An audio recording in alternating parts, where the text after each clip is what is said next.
2000 মানুষের ওয়েবসাইটটা ইউজ করে 2000 মানুষ যে কারো তথ্য চাইলেই সহজেই বের করতে পারবে। এটার জন্য সে কত টাকা করে নিচ্ছে?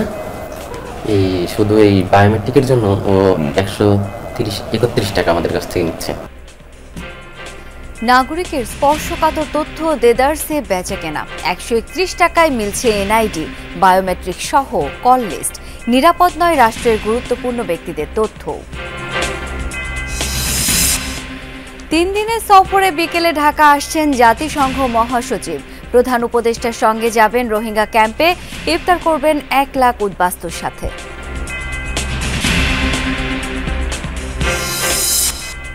চট্টগ্রাম মহানগরীর বেশ কয়েকটি এলাকায় সুপেয় পানির জন্য হাহাকার। সঞ্চালন লাইন ক্ষতিগ্রস্ত বলে জানিয়েছে কর্তৃপক্ষ। রমজানে ভোগান্তি চরমে। মানুষ এরকম রোদের থেকে টাড়াভাঙ্গা রোদের থেকে আমরা পানি নিয়ে যেতেছি। স্যার কি কর্ম কাজ করে খামো না পানি টানবো? সব সময় 2 ঘন্টা কলসি দুগালে সিরিয়ালে খাড়াই থাকার লাগে।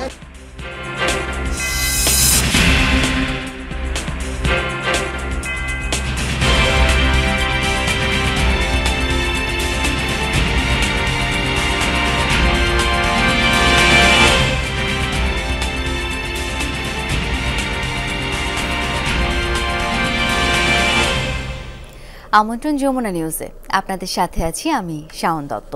এতক্ষণ শিরোনামগুলো দেখছিলেন। নাগরিক হিসেবে আপনার ব্যক্তিগত তথ্য কতটা নিরাপদ?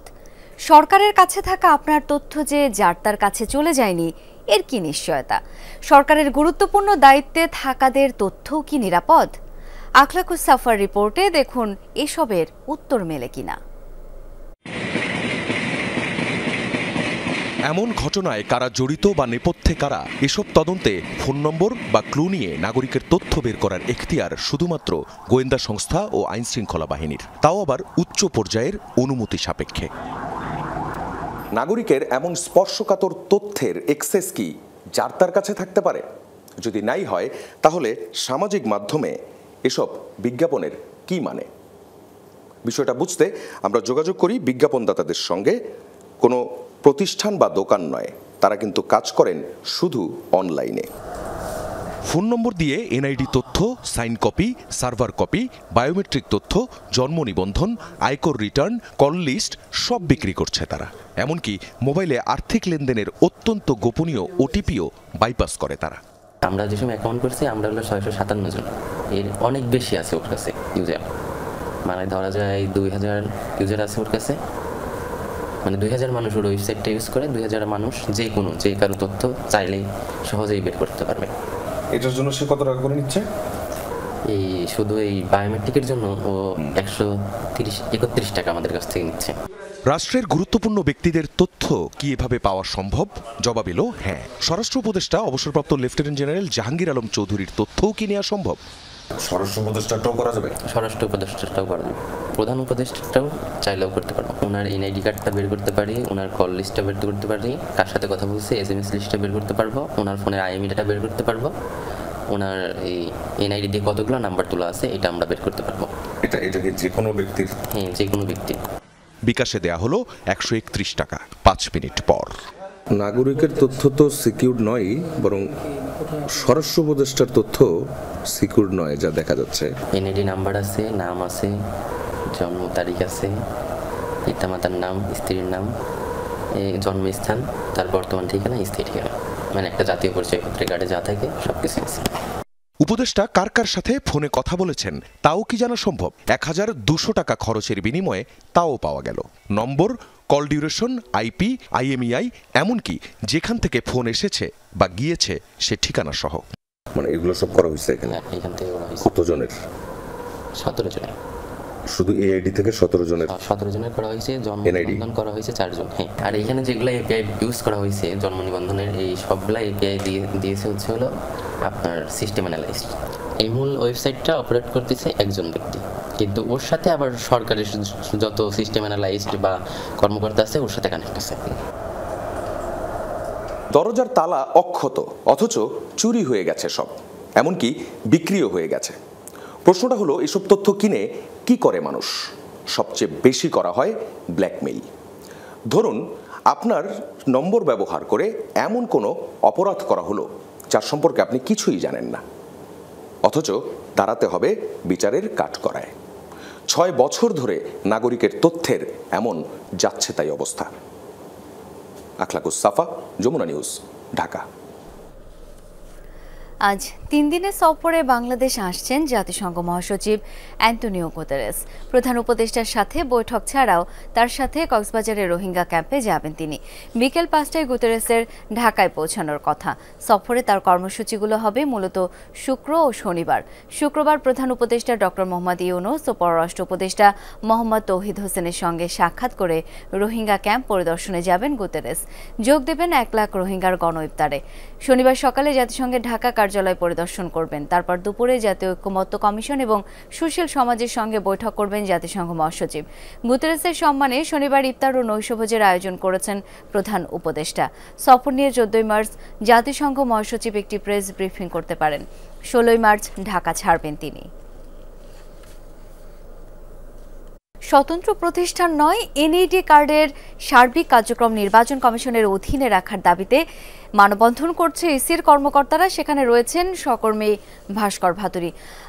ভাস্কর, গতকালই তো প্রধান উপদেষ্টার বিশেষ সহকারী জানালেন স্বতন্ত্র ডাটা অথরিটি না হওয়া পর্যন্ত এনআইডি নির্বাচন কমিশনের অধীনেই থাকবে।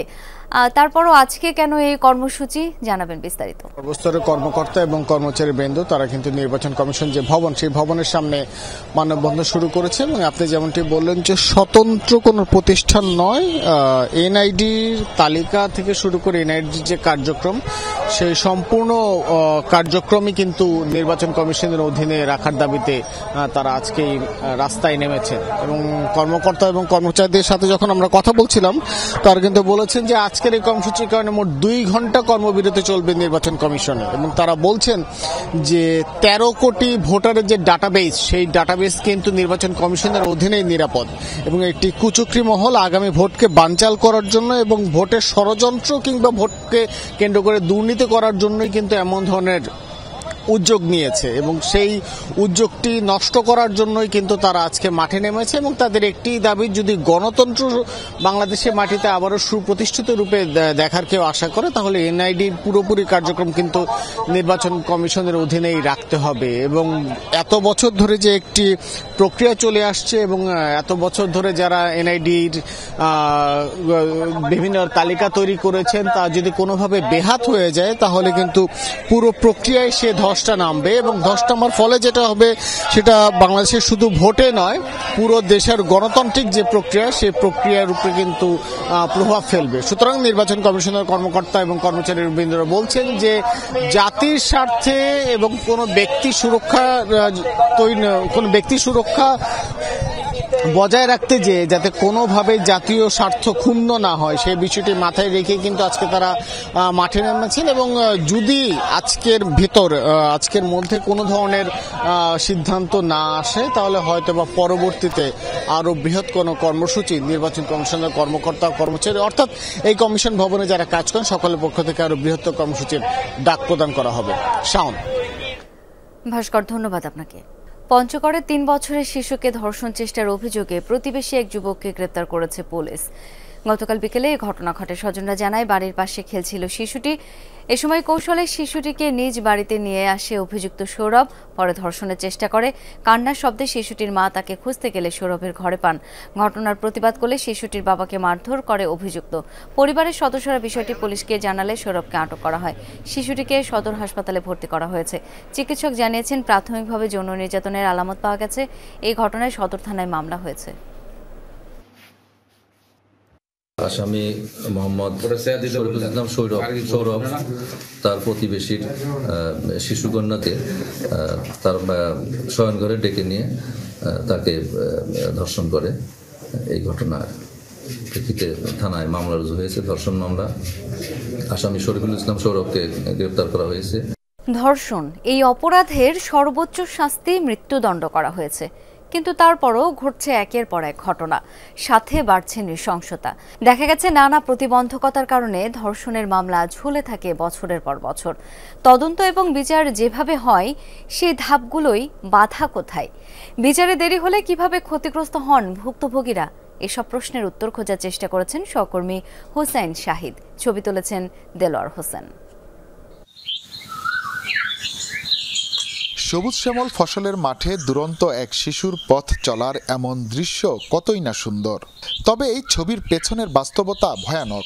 জানাবো সেই ঘটনা, তবে তার আগে জেনে আসি 2 বছর আগে ময়মনসিংহের ফুলবাড়িয়ায় স্কুল পড়ুয়া ছাত্রীকে গণধর্ষণের পর হত্যা করে গাছে ঝুলিয়ে রাখার ঘটনার বিচারের কি খবর?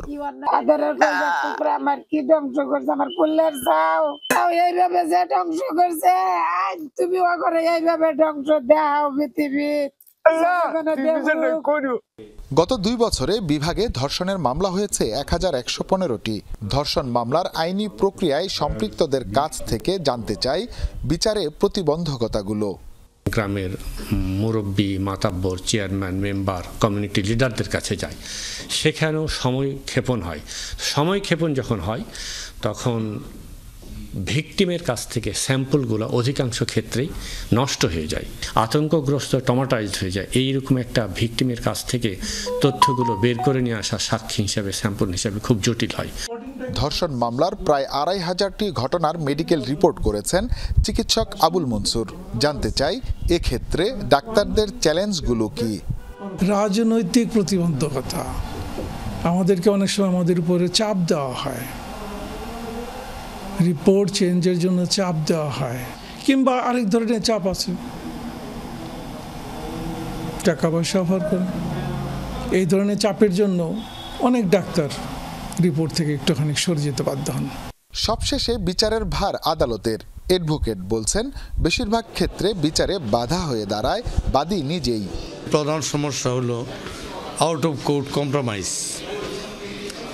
সব এভিডেন্স ঠিক আছে, এভিডেন্স আমার রেকর্ডে যা আছে সেইগুলিকে বাদী সমর্থন করতেছে না। এই ক্ষেত্রে বিচারক বিচারের মানসিকতা থাকা সত্ত্বেও উনি বিচারটা করতে পারতেছেন না। এবার শোনা যাক বিচার না পাওয়া সেই ভয়াবহতার ঘটনাটি। ময়মনসিংহের এক গ্রামে ধর্ষণের শিকার এক তরুণীর গর্ভ থেকে জন্ম নেয় ওই শিশুটি। 11 বছর পার হতে চললেও গ্রেফতার হয়নি আসামি। জন্ম থেকেই বাবার পরিচয় পাওয়ার যুদ্ধ তার। আমার মামদারা বলতেছে যে তুমি এতদিন মামলা করলা, কিছু হয় নাই, তুমি কার্যকরী কিছু হইতো না, তুমি মামলাটা ওটাই হেলাই দাও। কিন্তু আমি না করি, মামলা ওটাইতাম না। কিন্তু আমার সাহস আছে, স্যার বাহির পরিচয় দরকার না, আপনার টাকা হারা, আমার টাকা দেন, টাকা নিয়ে ক্ষতি করে আমার নেই, আশা নেই। শহরে বন্দরে গ্রামে গঞ্জে এমন অনেক শিশু আছেন যারা তাদের পিতৃ পরিচয় খুঁজছেন। অনেক নির্যাতিতা নারী বিচারের আশায় দাঁড়ে দাঁড়িয়ে ঘুরছেন, কিন্তু লাভ হচ্ছে না কিছু। সংশ্লিষ্টরা বলছেন এসব দাবিতে বিভিন্ন সময় সামাজিক যোগাযোগ মাধ্যম কিংবা রাজপথে আন্দোলন সংগ্রাম হয়েছে, কিন্তু বাস্তবতা হচ্ছে শূন্য হাতেই ফিরতে হচ্ছে নির্যাতিতাকে। তাই ভুক্তভোগীদের দাবি এমন পরিস্থিতির পরিবর্তন হোক। হুসাইন শাহিদ, যমুনা নিউজ, ময়মনসিংহ। সুপেয় পানির জন্য হাহাকার চলছে চট্টগ্রাম মহানগরীর বেশ কিছু এলাকায়। মাসখানেক ধরে সাধারণ মানুষের ভোগান্তি চরমে। রমজানেও পানি না পেয়ে ক্ষুব্ধ ভুক্তভোগীরা। এরই মধ্যে ওয়াসা ভবন ঘেরাও করে বিক্ষোভ হয়েছে। সঞ্চালন লাইন ক্ষতিগ্রস্ত হওয়ায় এই সংকট বলছে কর্তৃপক্ষ। ওয়াসার লাইনে পানি আসে না, তাই ডিপ টিউবওয়েল থেকে পানি সংগ্রহ করতে এই দীর্ঘ লাইন। চট্টগ্রাম মহানগরীর পাহাড়তলী, ঝর্ণাপাড়া ও তার আশপাশের এলাকায় গত 1 মাস ধরে পানি সংকট চরমে। ভুক্তভোগীদের দাবি দিনে 2 বার পানি নিতে গিয়ে ভোগান্তির শেষ নেই। সবাই তো আমরা রোজাদার মানুষ, এরকম রোদের থেকে, টাটাভাঙ্গা রোদের থেকে আমরা পানি নিয়ে যেতেছি। এখানে লাইন ধরে আমাদের মহিলারা সারাদিন রোজা থেকে পানি নিয়ে যাচ্ছে। সব সময় 2 ঘন্টা কলসি দুগালে সিরিয়ালে খাড়াই থাকার লাগে। স্যার কি করবো, কাজ করে খামো না পানি টানবো? 5 তলা থেকে নামি এখানে পানি লইতো। নিয়মিত বিল দেওয়ার পরও সুপেয় পানি না পেয়ে ক্ষুব্ধ স্থানীয়রা। মানুষ নামাজ কালাম আছে, খাওয়া দাওয়ার আছে, রমজান দিন পানি তো জরুরি সবচেয়ে। ওয়াজ আমার থেকে কল আদায় করছে, সবকিছু নিচ্ছে, কিন্তু আমাদেরকে সেবা দিচ্ছে না। আমরা খাইবার জন্য 1 গ্লাস পানি পাইতেছি না। আমাদের এমন অবস্থা, দেখেন এই অবস্থাগুলো মানুষকে দেখান একটু। মূল সঞ্চালন লাইন ক্ষতিগ্রস্ত হওয়ায় পানি সরবরাহ ব্যাহত হচ্ছে বলছে ওয়াসা। 2টা পাইপ ক্ষতিগ্রস্ত, এগুলো ট্রান্সমিশন লাইন, এগুলো আবার আছে মাটির প্রায় 15 ফিট নিচে। তো এইগুলোকে আপনার এসকেভেট করে বের করে পাইপ প্রিপেয়ার করা, এটা একটু জটিল বিষয়। পানি না পেয়ে গেল মঙ্গলবার চট্টগ্রাম ওয়াসা ঘেরাও ও বিক্ষোভ করে ডবল মুরিং এলাকার বাসিন্দারা। শহীদুল সুমন, যমুনা নিউজ, চট্টগ্রাম। গোপালগঞ্জের কাশিয়ানীতে যাত্রীবাহী বাস ও সিমেন্ট বোঝাই ট্রাকের সংঘর্ষে অন্তত 12 জন আহত হয়েছে। ভোরে উপজেলার ঢাকা খুলনা মহাসড়কের চাপতা এলাকায় এই দুর্ঘটনা ঘটে।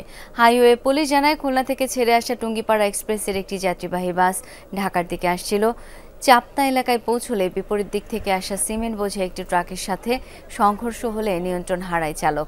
পরে মহাসড়কের পাশে থাকা গাছের সাথে ধাক্কা লাগলে দুমড়ে মুচড়ে যায় বাসের সামনের অংশ। খবর পেয়ে পুলিশ ও ফায়ার সার্ভিস সদস্যরা ঘটনাস্থল থেকে আহতদের উদ্ধার করে উপজেলা স্বাস্থ্য কমপ্লেক্সে নিয়ে যায়। ইউক্রেনের সম্মতির পর যুদ্ধবিরতি প্রস্তাব নিয়ে রাশিয়ায় রওনা দিয়েছে মার্কিন প্রতিনিধি দল। এরই মধ্যে প্রস্তাবের বিষয়টি খতিয়ে দেখছে বলে জানিয়েছে ক্রেমলিন। মার্কিন প্রেসিডেন্ট ডোনাল্ড ট্রাম্প ও রুশ প্রেসিডেন্ট ভ্লাদিমির পুতিনের মধ্যে ফোন কলের সম্ভাবনার কথাও জানিয়েছে।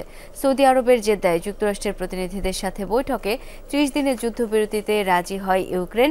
মার্কিন পররাষ্ট্রমন্ত্রী মার্কো রুবিও বলেন, বল এখন রাশিয়ার কোর্টে।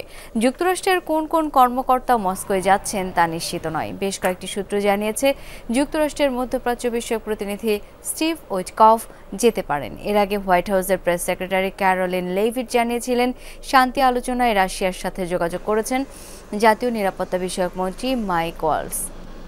হেগের আন্তর্জাতিক অপরাধ আদালতে যাওয়ার সময় বিমান থেকে সমর্থক এবং অনুসারীদের উদ্দেশ্যে ভিডিও বার্তা পাঠিয়েছেন ফিলিপাইনের সাবেক প্রেসিডেন্ট রদ্রিগো দুর্তেতে। এ সময় তার বিরুদ্ধে আনা সব অভিযোগ অস্বীকার করেন সাবেক প্রেসিডেন্ট। গত মঙ্গলবার রাতে ফিলিপাইনের ম্যানিলা বিমানবন্দর থেকে আটক করা হয় তাকে। ফিলিপাইনবাসীর উদ্দেশ্যে বলছি, আপনারা আমাকে নিয়ে দুশ্চিন্তা করবেন না, আমি ঠিক আছি। আমার সম্পর্কে যা বলা হচ্ছে তা সত্যি নয়। আমি শুধু নিরাপত্তা বাহিনীকে বলেছিলাম, আপনারা আপনাদের দায়িত্ব পালন করে যাবেন। আপনাদের কাজ যাই হোক না কেন, এর দায়ভার আমার। কপালে যা আছে তাই হবে। শিশুদের হাসপাতালে সশস্ত্র হামলার হুমকি। খবর পেয়ে হাসপাতালে ছুটে যান কয়েকশো পুলিশ কর্মকর্তা। মোতায়েন করা হয় নিরাপত্তা বাহিনীর ডজন খানেক গাড়ি। পরে জানা গেল, ভুয়া হুমকি দিয়ে বিভ্রান্তি ছড়িয়েছে কেউ। এমন ঘটনা মার্কিন অঙ্গরাজ্য ক্যালিফোর্নিয়ায়। বুধবার রাজ্যটির লিন্ডা ইউনিভার্সিটি মেডিকেল সেন্টারে এমন ঘটনা ঘটে। হুমকি পেয়ে সবাইকে সতর্ক করে স্থানীয় প্রশাসন। বলা হয়, হতে পারে সশস্ত্র হামলা। পরে নিরাপত্তা কর্মীরা সেখানে গেলে বেরিয়ে আসে আসল খবর। হাসপাতালটিকে নিরাপদ ঘোষণা করে কর্তৃপক্ষ। যুক্তরাষ্ট্রে এই ধরনের ভুয়া হামলার হুমকি ছড়ানোর ঘটনা প্রায়ই ঘটে। দর্শক, এই ছিল যমুনা নিউজে।